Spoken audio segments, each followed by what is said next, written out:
সংঘাত, মারামারি, হানাহানি কোনো সমাধান দেয় না। হাতে হাত মিলাতে পারলে সমাধান আসে।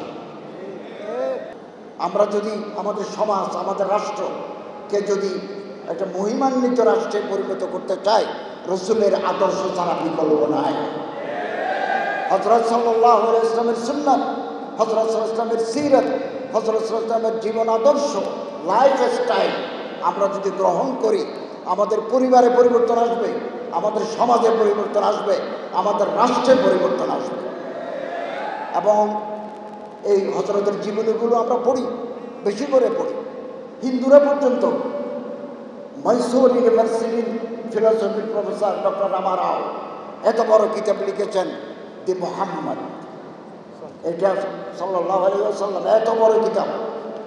রামা রাও একজন হিন্দু পণ্ডিত, অনেকেই গবেষণা করেছেন এবং সারা বিশ্বব্যাপী বড় বড় স্কলাররা আল্লাহ রাসূল সাল্লাল্লাহু আলাইহি ওয়াসাল্লামের ভূয়সী প্রশংসা করেছেন।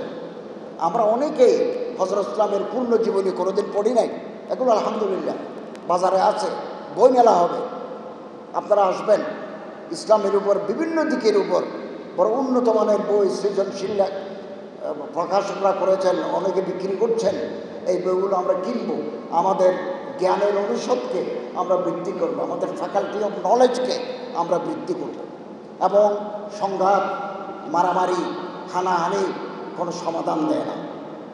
হাতে হাত মিলাতে পারলে সমাধান আসে।